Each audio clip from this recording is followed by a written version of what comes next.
حسن نواز صاحب نے ایک علی ریاض ملک، جو ریاض ملک صاحب کے صاحبزادے ہیں، ان سے ایک اپارٹمنٹ لیا. اس اپارٹمنٹ کے انہوں نے $100 ملین علی ریاض ملک نے ان کو پے کیے. اس کے اوپر ایک نیشنل کرائم ایجنسی جو ہے اس نے تحقیقات شروع کی. وہ $100 ملین جو ہے وہ ایک اپارٹمنٹ کے جو ہے وہ لے رہا ہے. حسن نواز کے کیا وسائل ہیں، کتنا بڑا وہ جینیس ہے، ایلان مسک کا بھائی ہے، کیا ہے وہ، کس طرح اس نے جو ہے وہ اس کا وہ سیٹلائٹ وہ جو ہے وہ بندے اسپیس پہ بھیج رہا ہے، کیا کر رہا ہے، کیا بزنس کر رہا ہے، سوائے اس کے کہ پاکستان سے پیسے لوٹ کے جاتے ہیں، ان کے اکاؤنٹس میں جاتے ہیں. اور اسی لیے جب عمران خان نے بات کی تھی اقوام متحدہ میں، اور بعد میں یہاں پہ جب ہمیں یورپین امبیسڈرس بھی ملے تو خان صاحب نے ان سے ایک ہی بات کہی. عمران خان نے کہا دیکھیں آپ روتے ہیں کہ یہاں پہ لوگ امیگریشن پہ چلے جاتے ہیں وہاں پہ، اور اللیگل امیگریشن آپ کا بڑا مسئلہ بنا ہوا ہے، کیوں لوگ یہاں پہ کشتیوں پہ ڈوبتے ہیں. یہاں پورا ہمارا گجرانوالا، راولپنڈی ڈویژن، گجرات، جہلم، یہ سارے لوگ بے شمار جو ہیں یہ امیگریشن میں بیچارے جو ہیں وہ جاتے ہیں کشتیوں میں، راستے میں گولیاں لگ جاتی ہیں، ان کے ساتھ فراڈ ہو جاتے ہیں امیگریشن کے. کیوں جانا پڑتا ہے؟ ہم اس لیے جانا پڑتا ہے کہ سارے جو وسائل ہیں ہم جیسے ملکوں کے، تھرڈ ورلڈ کنٹریز کے وسائل جو ہیں وہ چلے جاتے ہیں فرسٹ ورلڈ میں، اور فرسٹ ورلڈ میں وہاں پہ یہ سانپوں کی طرح اس کے اوپر بیٹھ جاتے ہیں. اب نواز شریف وہاں پہ بیٹھا ہوا ہے اور اربوں روپے کی ان کی پراپرٹیز ہے. کیا برطانوی حکومت نے اس کو کہا ہے کہ آپ جناب یہاں پہ بیٹھے ہوئے ہیں، یہ پیسہ کہاں سے آیا تھا؟ کیا آپ کے 1970 میں تو جب آپ کی ایک فیکٹری تھی 7 بھائیوں کی، 1980 میں تو آپ کے پاس کچھ بھی نہیں تھا، تو یہ آپ پرائم منسٹر بننے کے بعد اچانک اربوں روپے کے آپ مالک کیسے بن گئے؟ ان کو کیا ضرورت ہے؟ وہ تو نہیں پوچھیں گے، ان کے تو پیسے وہاں پہ آ رہے ہیں.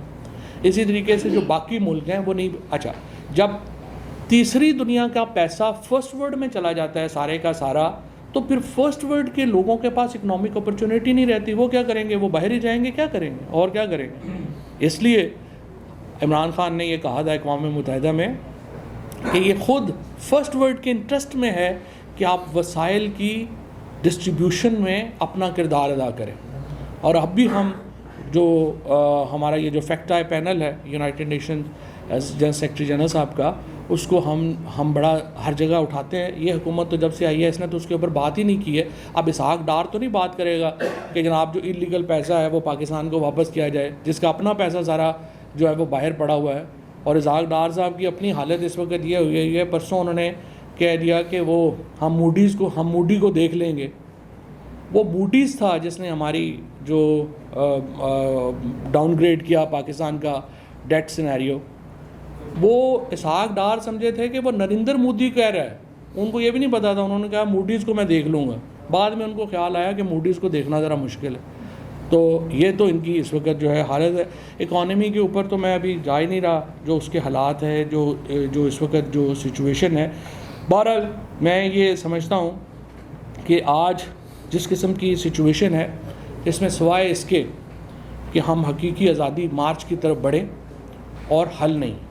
اب حقیقی آزادی مارچ کی جو ڈیٹ ہے وہ میں آپ کو صرف ایک چیز، بہت سارے جو ہمارے دوست ہیں ان کی کلیئرٹی کے لیے بتانا چاہتا ہوں کہ حقیقی آزادی مارچ میں اسلام آباد کی طرف آنا ایک ایونٹ ہے.